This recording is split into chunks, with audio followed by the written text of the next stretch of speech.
नमस्कार दोस्तों। Just imagine कीजिए कि एलोन मस्क के स्पेसएक्स ने मंगल ग्रह पर लैंड करने के लिए 4 स्टारशिप्स को धरती से रवाना कर दिया है और पूरी दुनिया ये देख रही है कि 5 दशक पहले चांद पर कदम रखने वाले इंसान अब मंगल की सतह पर कदम रखने वाले हैं। पर मैं आपको बता दूं कि इन यानों में इंसान नहीं होंगे। अपनी पहली यात्रा में ये यान वहां पर सिर्फ जीवन बसाने का सामान लेकर ही जाएंगे और जब इंसान मंगल पर जाएंगे तो वो उन सभी चीजों का इस्तेमाल करके ही वहां पर इंसानी बस्ती का निर्माण करेंगे। पर इन यानों के मंगल पर लैंड करने के 2 साल बाद मंगल पर जाने का एक और मौका आएगा, क्योंकि हर 26 महीने में मार्स धरती से अपने क्लोजेस्ट अप्रोच में होता है, जिससे कि पृथ्वी से वहां पर जाना आसान हो जाता है। और इसी मौके का फायदा उठाकर अब एक स्टारशिप में इंसानों को बिठाकर उन्हें मंगल की तरफ भेज दिया जाएगा। 7 महीने के बाद इंसान मंगल तक पहुंच गए होंगे और उतरने की तैयारी में होंगे। मंगल पर लैंड करते ही उनका पहला काम ये होगा कि पिछले यानों में जो सामान था उसे बाहर निकाला जाए और उसे काम में लिया जाए। पहले कुछ दिन तो अंतरिक्ष यात्री यानों के अंदर ही जीवन बिताएंगे, क्योंकि वहां पर बस्ती बनाने से पहले उन्हें कई सारे एक्सपेरिमेंट्स करने होंगे और सारी चीजें होने के बाद वहां पर कॉलोनी का निर्माण शुरू होने लगेगा। इसमें एक बड़ी सी जगह में सोलर पैनल्स को बिछाया जाएगा, पर यह सोलर पैनल्स पृथ्वी के सोलर पैनल्स के मुकाबले सिर्फ 43% ही कारगर होंगे, क्योंकि मंगल पर सूर्य की रोशनी पृथ्वी के मुकाबले 57% कम आती है। पर इसमें भी हमारा काम हो जाएगा। उसके बाद वहां पर छोटे छोटे लैब्स बनाने का काम शुरू किया जाएगा, जहां पर मंगल की मिट्टी का इस्तेमाल करके पौधों को उगाने की कोशिश की जाएगी।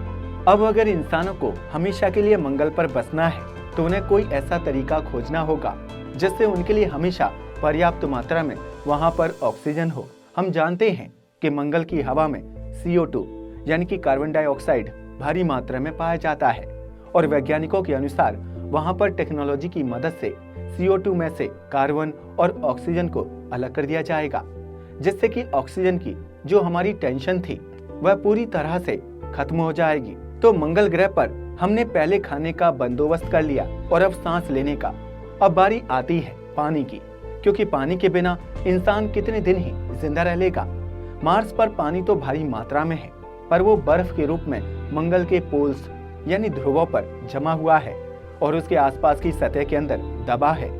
एक रिसर्च में पाया गया था कि मार्स की कुछ जगह पर बर्फ सतह से सिर्फ 10 सेंटीमीटर नीचे ही दबा है, जिसे खुदाई करके निकालकर कुछ उपकरणों की मदद से पीने लायक बना लिया जाएगा।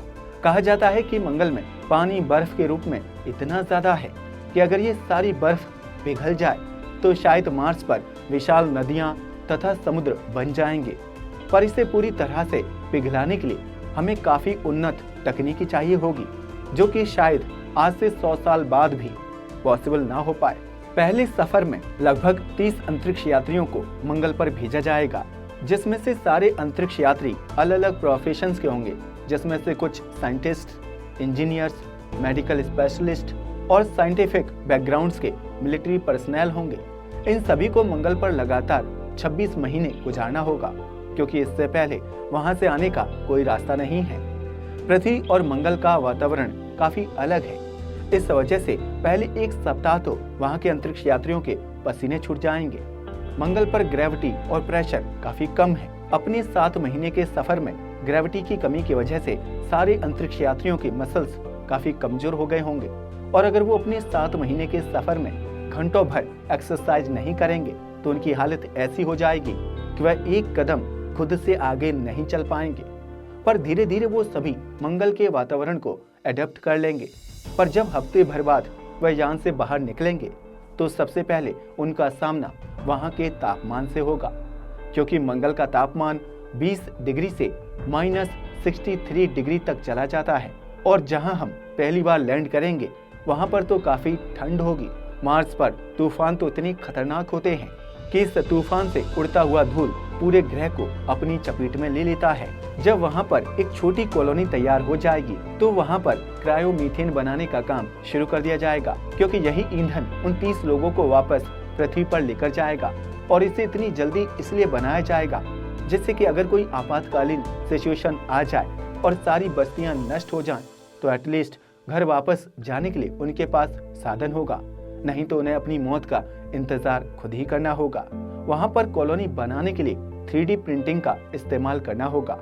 साथ ही जब ये कॉलोनी अच्छी तरह से तैयार हो जाएगी तो फिर वहां पर भारी मात्रा में खेती शुरू की जाएगी।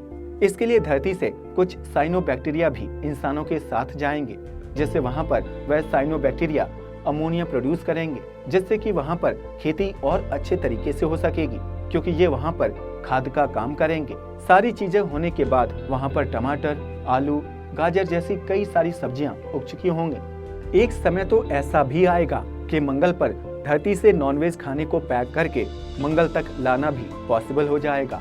इस समय तक स्पेसएक्स इतना एडवांस हो जाएगा कि इसकी फैक्ट्रीज तो बाद में हर हफ्ते एक स्टारशिप यान को बनाने में सक्षम हो जाएगी, और जब दोबारा मंगल पर जाने की बारी आएगी तो हमारे पास मंगल पर भेजने के लिए लगभग 100 से भी ज्यादा यान होंगे, और तब तक मंगल पर जाना भी सस्ता हो जाएगा। एक ट्रिप का खर्च 100 करोड़ से भी कम हो जाएगा। एलोन मस्क का तो सपना भी है कि 2050 तक मंगल पर करीब 10 लाख लोगों को बसा सके, और इस मुकाम पर पहुंचने के लिए तो वहां पर हर बार हजारों लोगों को एक साथ भेजना होगा, जिसमें तो 1000 से भी ज्यादा यानों को एक साथ लॉन्च करना होगा। या फिर हो सकता है कि भविष्य में हम और बड़े यान बना लें, जिसमें कि कई सारा सामान और हजारों इंसान एक साथ जा सके, और ये भी संभव हो जाएगा कि हमारे अंतरिक्ष यान और भी तेज हो जाएं, जिससे कि कुछ दिन में ही मंगल पर पहुंचना संभव हो सके।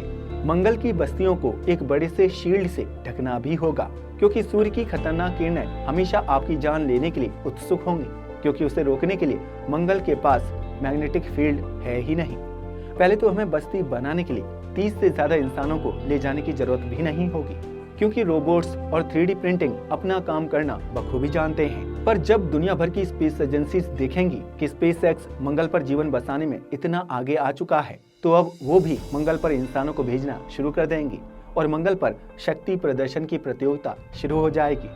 NASA, ISRO, CNSA, ESA, JAXA हर कोई मंगल पर अपने देश को आगे करने में लगा रहेगा। और एक समय ऐसा भी आएगा जब मंगल पर ये सब मिलकर अपने अपने देश भी बना लेंगे, और जब देश बनने लगेंगे तो एक समय ऐसा भी आएगा जब जमीन के लिए वहां पर लड़ाई भी शुरू हो जाए। 2035 का समय आ चुका होगा और एलोन मस्क की कंपनी अब मंगल पर 1000 लोगों को बसा चुकी होगी। एक टाइम आएगा जब मार्स पर इतने लोगों के मनोरंजन के लिए वहां पर भी टीवी शो की शूटिंग शुरू हो जाए। पहली बार मार्स पर शादी होगी, बच्चे जन्म लेंगे, पर वो पृथ्वी के साधारण इंसानों की तरह होंगे या फिर थोड़े अलग दिखेंगे। मार्स पर अंडरग्राउंड सिटीज बनाने की भी प्लानिंग में वैज्ञानिक लगे हुए हैं, जिससे कि इंफ्रास्ट्रक्चर बनाने के लिए ज्यादा सामान की जरूरत ना पड़े। इसके बाद वहां पर प्राइवेटली अगर किसी को जाना है तो उसके लिए और भी कई सारी कंपनी सामने आएंगी, और धीरे धीरे 2040 तक वहां 10,000 लोग भी बस चुके होंगे। पर जब इतने सारे लोग होंगे तब सभी कोई नियम कानून से चले, इसके लिए वहां पर संविधान तथा एक लीडर नियुक्त करना पड़ेगा, क्योंकि बिना नेतृत्व के इतने सारे लोगों को मैनेज करना नामुमकिन है। इस समय तक मार्स पर पहला रेस्टोरेंट भी खुल चुका होगा, जहां पर लैब में बनाए गए खाने बिक रहे होंगे। प्रेमी जोड़े शायद वहां पर डेट करने भी जाएं। जब इतनी आबादी होगी तो वहां पर बच्चे भी भारी मात्रा में पैदा होंगे, जिससे कि वहां पर एक बड़ी हॉस्पिटल का निर्माण करना पड़ेगा, क्योंकि अब छोटे से लैब में इनको मैनेज करना मुमकिन नहीं होगा। अब तैयारी की जाएगी वहां के भविष्य की, इसलिए अब मंगल को टेराफॉर्म करने का काम भी शुरू किया जाएगा। कोशिश ये होगी कि मंगल के पोल्स यानी कि ध्रुवों पर मौजूद बर्फ को कैसे भी पिघलाकर वहां पर नदियों तथा समुद्रों का निर्माण हो, और वहां बर्फ के रूप में मौजूद कार्बन डाइऑक्साइड भी गैस का रूप लेने लगेगा, पर वो बर्बाद ना हो, इसलिए वहां पर आर्टिफिशियल मैग्नेटिक फील्ड का भी निर्माण किया जाएगा। मंगल पर इस पूरे सौरमंडल का सबसे ऊंचा पहाड़ है, जो कि हिमालय से 3 गुना बड़ा है। वहां पर भी कई सारे लोग चढ़ चुके होंगे। जिस ओलंपस मॉन्स को आज हम सिर्फ तस्वीरों में देखते हैं, वो इंसानों के कदमों के नीचे होगा। वहां पर स्कूल भी बन चुके होंगे, जहां मंगल पर जन्मे बच्चे जाते होंगे। कुछ सैकड़ों साल तक तो मार्स पर प्रदूषण की चिंता नहीं होगी, क्योंकि हम चाहते हैं कि कैसे भी कुछ हो और मार्स थोड़ा गर्म हो जाए। फिर वहां की मिट्टी पूरी तरह से रेडिएशन से बर्बाद हो चुकी है। इस कारण मार्स का पानी जैसा भी हो, अगर वो मार्स की मिट्टी के कांटेक्ट में आएगा तो पानी भी दूषित हो ही जाएगा। इसलिए बिना फिल्ट्रेशन के मार्स के पानी की एक बूंद भी इस्तेमाल नहीं किया जाएगा।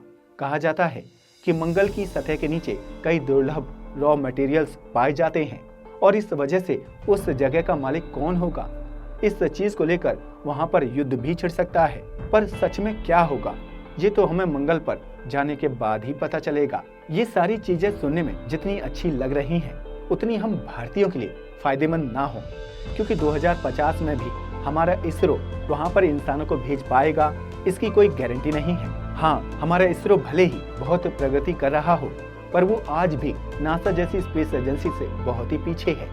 नासा ने जहां 54 साल पहले चांद पर मानव को लैंड करवा दिया था, वहीं आज हम एक यान तक को लैंड नहीं करवा पाए हैं। अगर आपको ये वीडियो पसंद आई हो तो हम आगे भी ये जानेंगे कि चांद पर इंसानों की बस्ती बनने के पहले 10,000 दिन में क्या क्या होगा। अगर आप इस टॉपिक पर वीडियो चाहते हैं तो हमें कमेंट बॉक्स में ये जरूर लिखें कि हमें चांद पर भी वीडियो चाहिए। आज के लिए बस इतना ही। जय हिंद दोस्तों।